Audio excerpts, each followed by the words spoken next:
Welcome back. Some of you have been here already. If you're just joining us on Twitch, thank you very much. So part two, I gave part one this morning also. This is going to be serverless architectural patterns. Quick shout out at both the beginning and the end. I've had a couple of questions about AI and step functions. Adrian is giving a talk at 12:30, which will cover some of those. It'll be a little bit more in depth, and then there's a serverless workshop this afternoon with Adrian and Danilo. So if you're looking for some more serverless goodness, today is Serverless Day, and there will be a workshop this afternoon, plus another session at 12:30, plus two more sessions this morning. So plenty of time to get your questions answered. If you're on Twitch or you're joining us here, we'll take questions at the end and then also in between the sessions like last time. So if you don't want to ask your question on Twitch, come find us afterwards.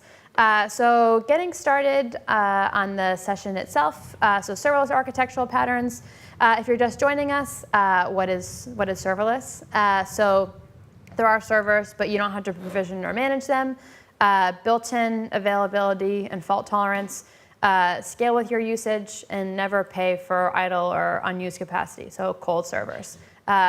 Really similar, so it should be actually a pretty familiar concept. So if you've been using the built-in availability and fault tolerance, if you've been working with some other AWS services, a lot of the managed ones have the same kind of feel, where you can get Amazon help with scaling and availability and resource allocation and stuff like that. So some familiar concepts. Serverless is very popular. So there's a pretty nice ecosystem out there around what people are using it for, how they're using functions, and how you can build some cool stuff with Lambda also. So serverless runs on functions. Functions are kind of our unit of deployment and scale. You scale per request. Skip the boring parts, skip the hard parts. I was an infrastructure engineer before this, so I actually find those all really interesting. But for a lot of people, they want to focus on how to build something cool. So how to write a cool application, how to write an interesting function, and less about whether they've chosen the right instance type and how well that's going for them. So some serverless applications. This is a more general diagram. If you were here in the last session, this is maybe a cleaner way of putting what we talked about before.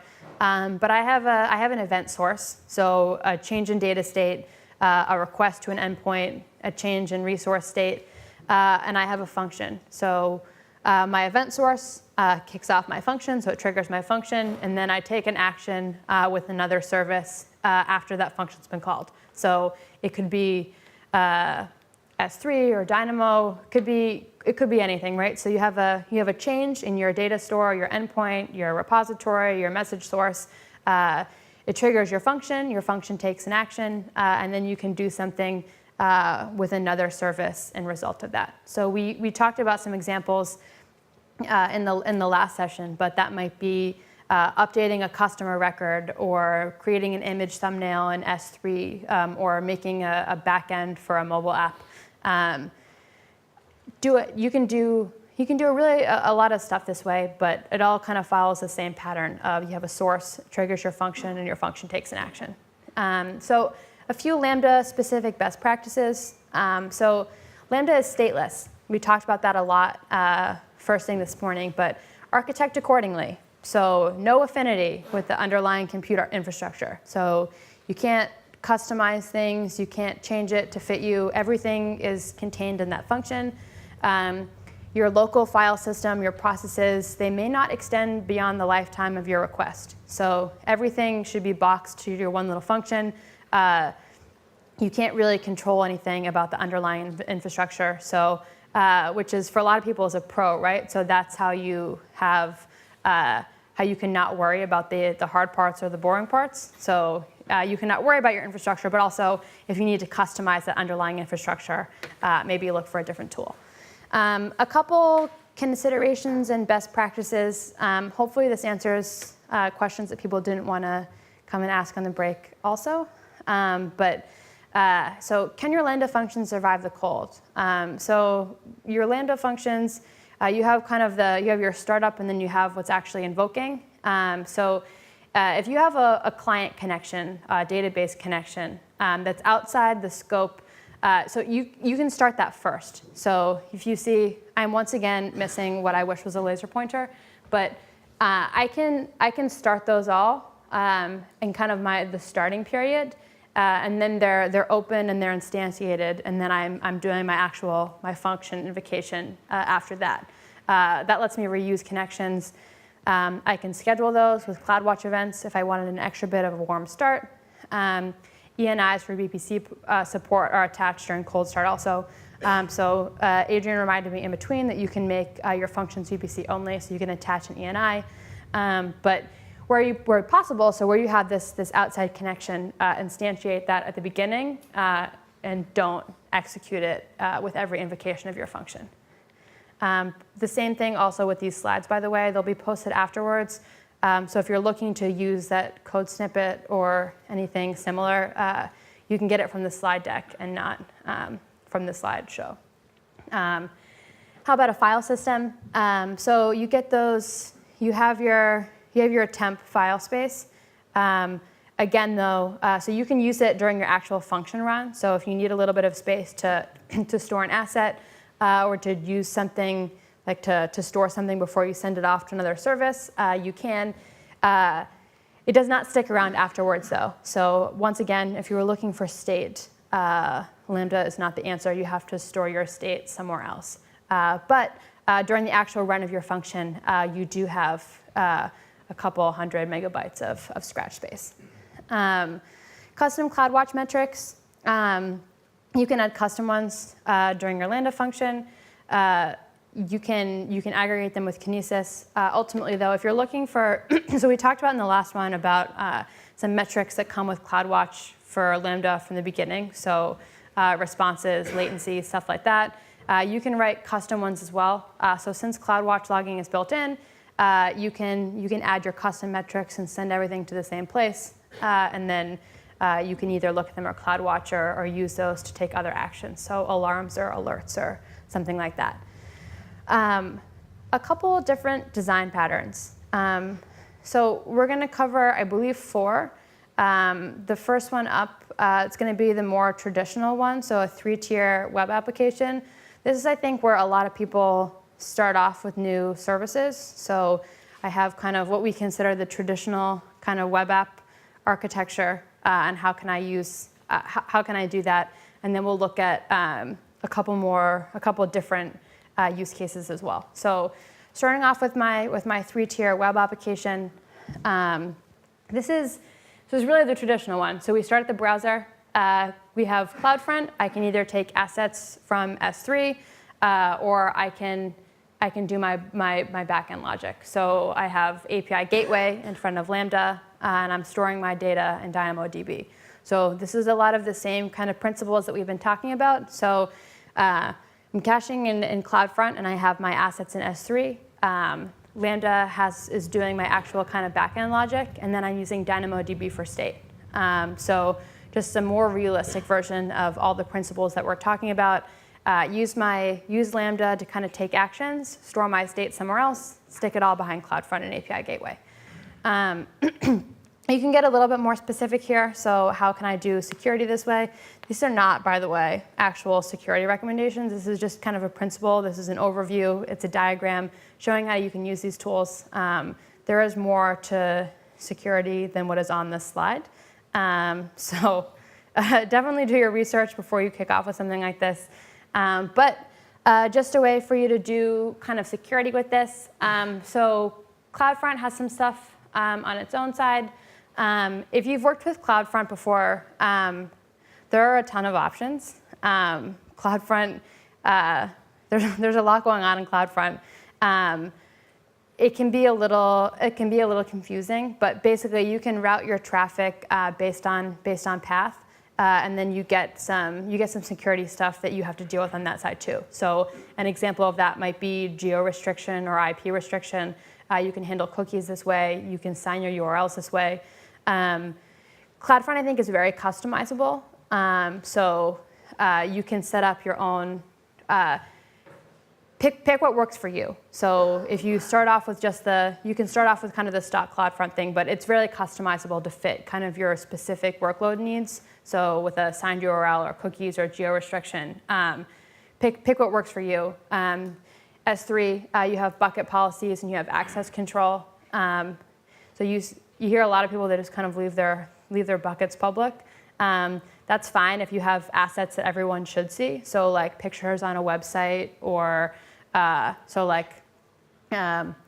I have a personal website and I have kind of the front page that everyone should see and it has a picture of me and a picture of my dog on it, then those are public resources. Not every resource is public. So if I have like an admin backend, so a place where just I can log in and I can like fulfill orders or something like that, those are examples of assets that should not be public. So don't default to public, right? Bucket policies, API gateway, AWS Lambda, DynamoDB. Lambda and DynamoDB both use IAM policies. So we spoke about it last time, but basically I can use a policy per function. So if one function needs access to Kinesis, but one does not, I can use different policies for each function. I can handle some extra things in API gateway as well. So throttling, caching, usage. The overarching thing here, right, is use the tools you have available to you. There are slightly different tools depending on how you've set things up.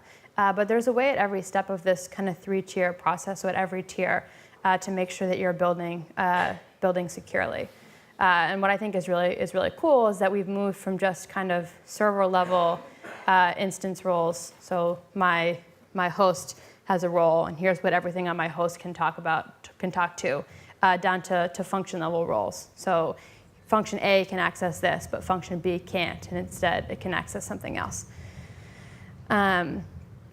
This is the same thing. We just added CloudFront and WAF in front of Amazon API Gateway. All of these, though, this is not a thorough overview of the options that you can do for security at these different steps. I think the thing to take away, though, right, is that you have, at every step of this process, you have options to make it secure. So do your research on the options, know what you're doing, and then in general, whether you're building kind of a 3-tier web app or you have a different use case, we go with the principle of least privilege. And that means that for anything that you're using, whether it's a Lambda function or a DynamoDB or an IAM user, give it the least amount of access that it needs to be able to do its job effectively. So don't write a blanket policy and then reuse it for every function or every server. Make sure that everything has the least amount of access that it needs in order to do its job. So how can you monitor these? Which is better than me, I think, just saying CloudWatch. CloudWatch is involved. But the same thing as security, you have steps at every tier of this process to make sure that you're getting the data that you need.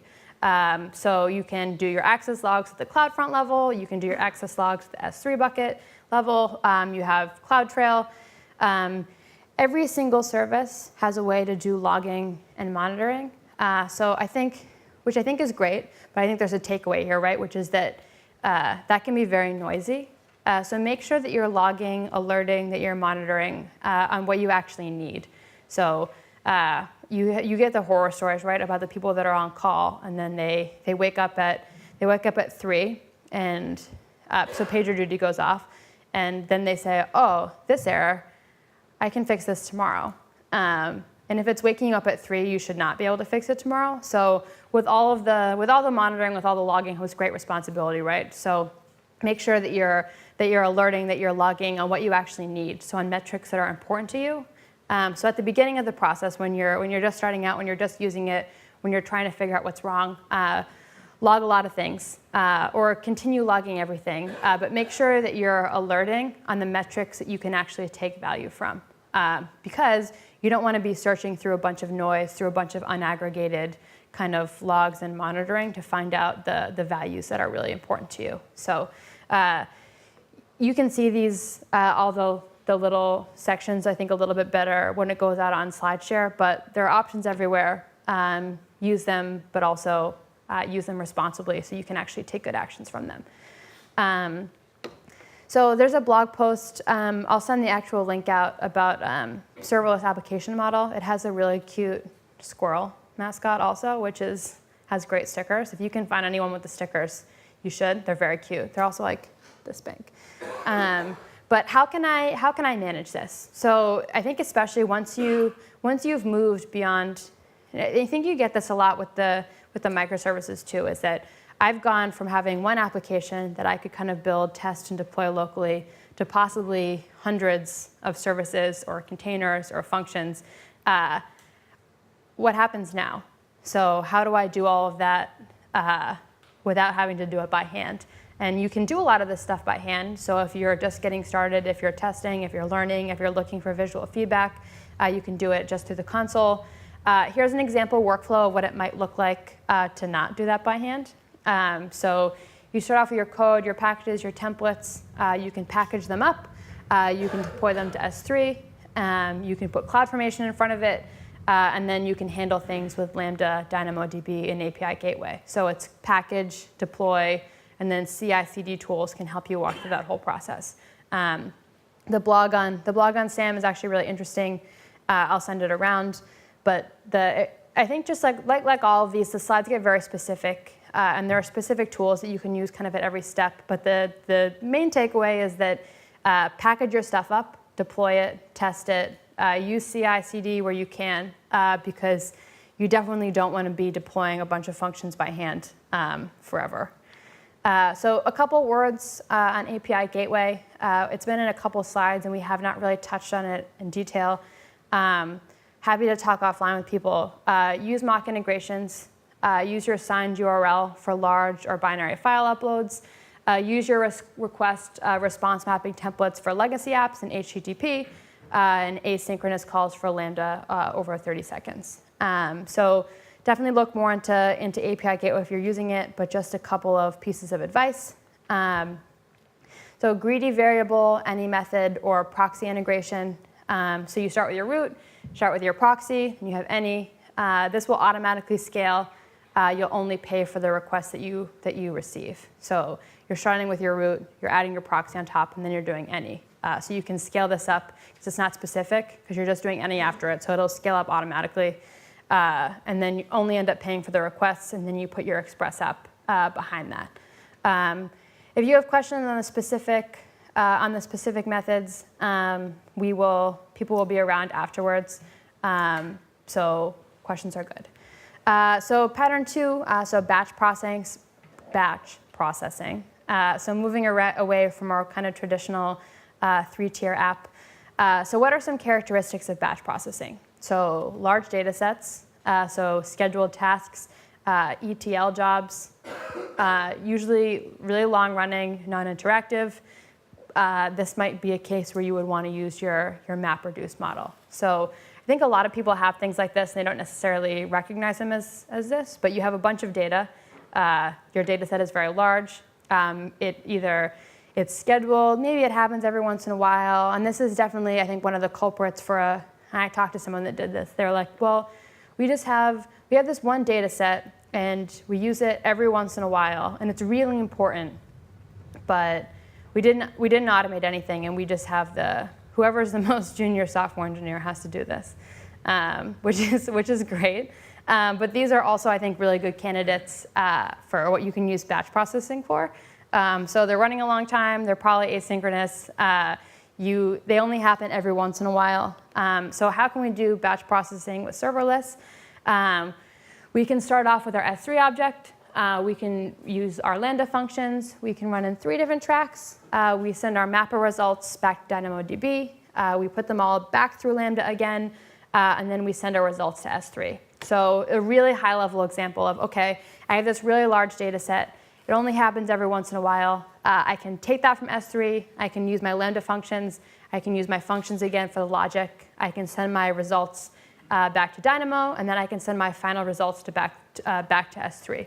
So what's happened here, though, is that I've started off with my really large S3 object. I've done my logic on my data set, so I've done my logic on my object, and then I've stored it back in S3 with my results. So the process that it's taking for a human hasn't really changed very much in this situation. I'm still going and getting a data set from S3, but now it's not the the original data set, but it's the results that I've performed on that data set. So the human part hasn't changed a whole lot, but instead we're using Lambda to handle that logic. So a couple of things to think about. Speed is directly proportional to the concurrent Lambda function limit. So the number of Lambda functions that you can run at the same time, that's where your speed comes from. If you have intermediate state, so if you're doing something to your data set and then you need to do something else in response to that, you can store that state in S3 or Elasticache or Dynamo. I had some people at the break ask me for some more specific examples. Amazon usually calls those reference architectures. If you go to the GitHub, which is it's AWS Labs, we have a bunch of reference architectures. So I'm looking to move from hearing about this in a presentation or reading about this into the documentation to how can I build this myself and what's a way that I might go about structuring those. That's a reference architecture. If you're looking to build a batch processing job, we have a reference architecture for how to do MapReduce with Lambda. So you'll see the link when it goes out in the actual slides, but something probably a good place to start if you're looking to build any of these yourself. So costs of batch processing. So this does not answer the very specific question earlier on when it makes sense to use EC2 over Lambda. But for serverless, so we have our example data set. So 200 gigabytes normalized Google Ngram data set. Serverless, 1,000 concurrent Lambda invocations. It took 9 minutes to process, and it cost $7 and also 6 cents. It's like 11 pounds. Anyway, that's not very it's not very expensive. But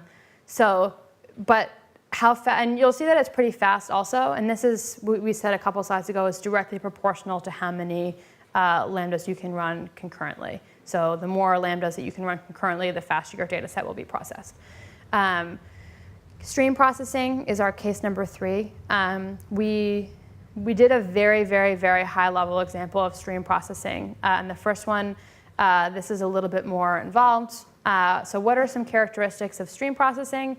High ingest rate. So a lot of people in their architecture, stream processing is fire hose. So you're shoveling a lot of events, a lot of data in one place. So it's ingesting information very rapidly. You need real-time or near real-time processing. So what does that mean? So there's a really, really low latency. So time from ingest to process. So the time between when I get that data and when I've processed it needs to be really low. Often very spiky. So for all that you have a very high rate of ingest, it's often kind of intermittent. So you might get a ton of data and then little data, and then a ton of data and then little data. Message durability and message ordering, really important. What might this look like with serverless? Kind of the same thing, right? So we're sending all of our producers, so it might be our sensors, it's whatever's ingesting our data.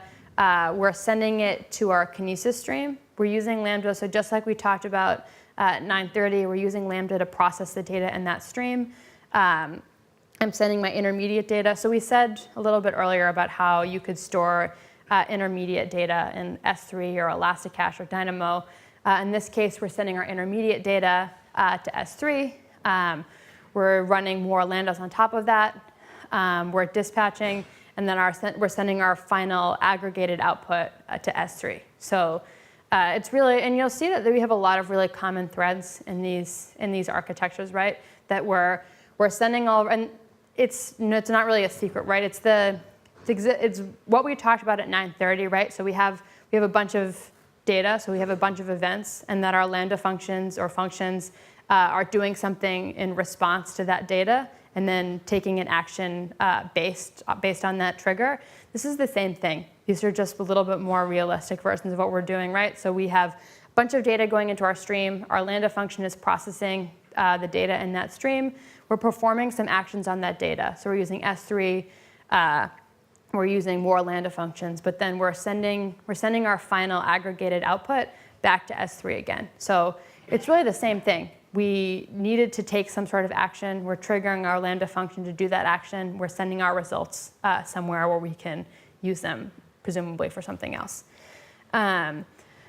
A little bit more about how this works with concurrency, so fan-out pattern.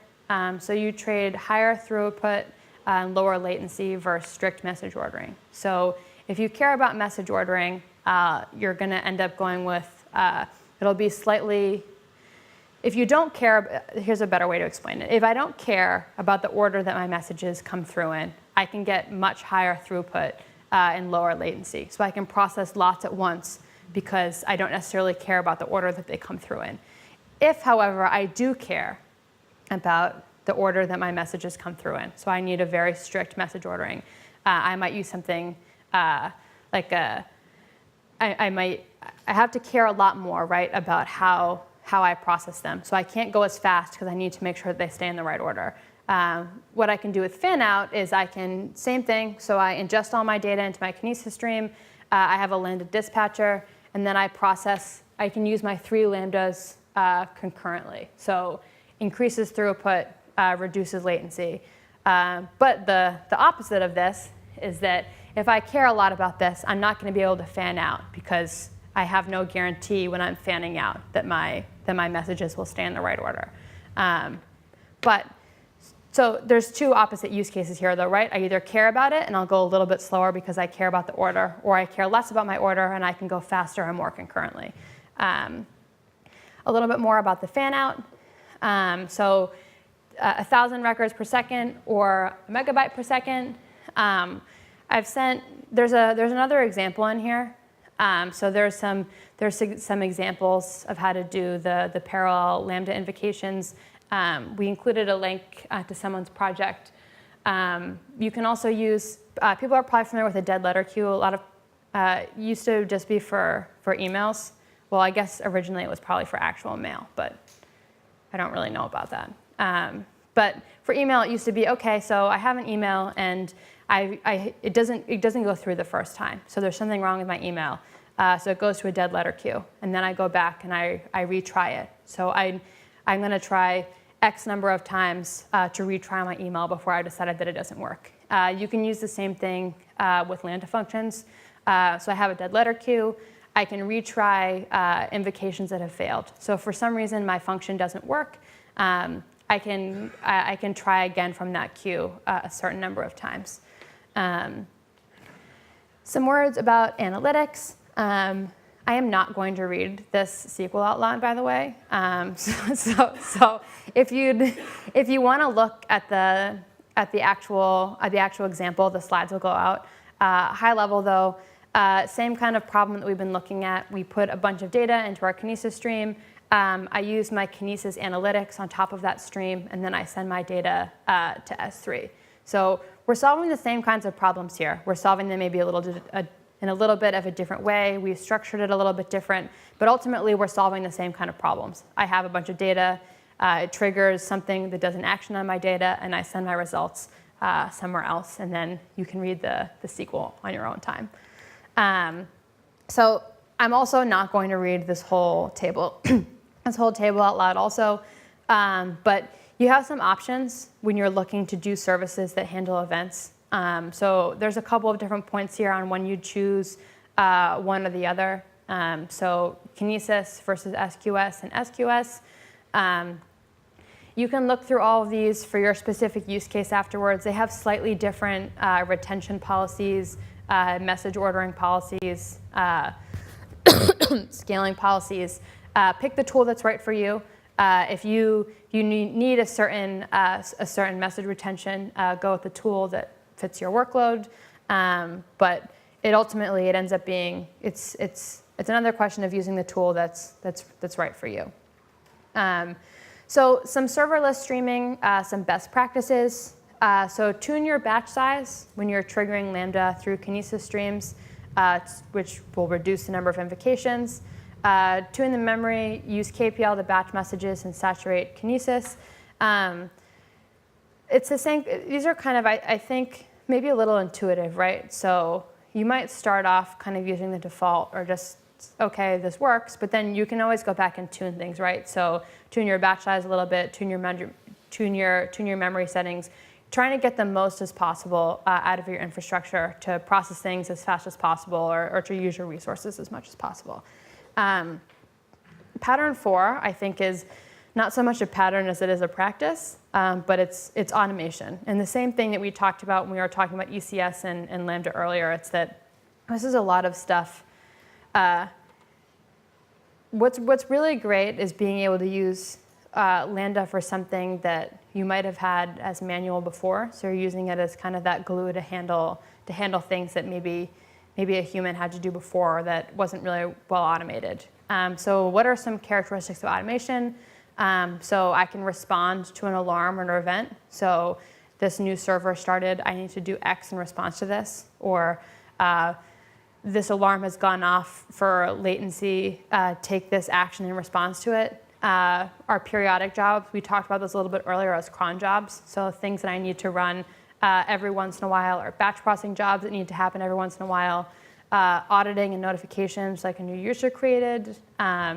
To extend functionality in AWS, so I need to take an action in this service based on an update in S3, available and scalable.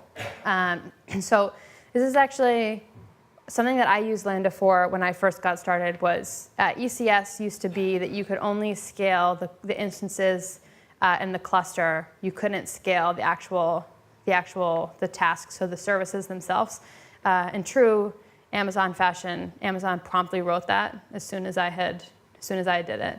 But the way that we had done it was with Lambda functions. So we'd watch for a certain event. We'd watch for an alarm. Once it got over a certain threshold, we'd change the desired count of that service to be 1 greater, so that I could handle the traffic and effectively scale at the service level instead. It's also really great for doing things like dynamic DNS. So if you're using DNS for service discovery, so say you have an allocator service and you allocate your traffic through each of those. So if you're doing a messaging app, this might be really important. So you need to allocate traffic maybe to a certain socket. So every time a new host comes up, I need to know what its DNS is. So a really similar example, I have my EC2, I have a state change that triggers a rule in CloudWatch. And from CloudWatch, I can trigger Lambda, which will update Route 53. And then I can add that to my hosted zone. So I've started a new instance, I've triggered my rule in CloudWatch, and then I've used Route 53 to create that entry in my hosted zone. So that is definitely something that fits the category of would have been manual before, but now is not. So I'm using that for what would have been someone logging into the hosted zone earlier and updating Route 53. I can do that with Lambda instead. Same with thumbnail creation. So we talked about this earlier. It's the example in the Lambda documentation also. But I upload a photo. It goes to S3. I can use Lambda to resize that image, and then I can put it back in either the same bucket or a different bucket. So all I've done is create a thumbnail, but I can use Lambda to automate that. I have some words from a special guest who is not actually here. I may or may not have given him not very much warning that I was doing this, so you should feel free to tweet at him and let him know. Local Lambda celebrity Randall. So there's a rumor going around that may or may not have been started by me, that Randall is not actually a person. He is a collection of Lambda functions in a trench coat. This is true. We never see him in person. We only see him on video presence. All jokes about Randall aside, a couple tips from someone who knows what he's talking about way more than I do. So I asked Randall, I said, Randall, I usually talk about ECS, and now I'm talking about Lambda at the London Loft. Do you have any tips that we could pass on to the people that are listening that maybe would rather you gave the presentation on Lambda instead of me? And he says, so Randall's tips, so serverless monolith. So you have frameworks that create a single package and route all requests to that one package. So what are some pros? So easy to port existing applications, works really well with your traditional logging, easy to keep all your endpoints warm because everything is hooked up. This is pretty much the same way that you'd approach a lot of problems, right? Start with everything in one application, and then the next step, move out individual endpoints as things break. So start off with one piece, then move off the individual pieces as things start to not work so well. If you're building something greenfield, you can do the managed endpoint pattern. you can use a framework so that there's still a single deployment. So you're using your different endpoints, you're managing them, but you're managing them through a framework so you can deploy everything all in one piece. He calls it a nightmare, but there's a one-to-one, so every endpoint has its own function. So each Lambda function is tied to one endpoint. Logging is really difficult, but it lets you develop in parallel really quickly. On the non-web app side, so this is what we've been talking about a lot, because I think I tend to use this for the web app side also, but the glue pattern. So glue is what 99% of the Lambda deployments are about, right? So taking an event from one service and doing something with them in another, which is literally all I've been talking about since 9:30, right? Is that you have something, you take an action with it using a Lambda function, and then you do something else with it. So that's all it is. So if services are bricks and Lambda is mortar, Randall really does love Lambda. He has a ton of examples that you can look at. I've included the link to the reference architectures on this one. So if this is one reference architecture. There's more on this AWS Labs GitHub account. So if you're looking for a more specific way on how could I build one of these myself, try the reference architectures. We have a couple more, well, it's serverless day, so we have a bunch more sessions coming today, and then a workshop this afternoon. Adrian is at 12:30, and I believe he'll be covering some of the AI stuff, some of the step functions. But it'll be basically a little bit more specific on how to build applications. So stick around for that, and then stick around for the workshop. I am out right now, and I believe we are just about out of time. So if you have questions, Adrian, Boaz, and I will all be kind of hanging around the back side of the room. So if you have any questions, feel free to come and join any of us. And then the slides will be up soon after this. So thank you for joining us. If you're on Twitch, feel free to pop in with questions the rest of the day. And we will see you guys back in just a couple of minutes. Thank you.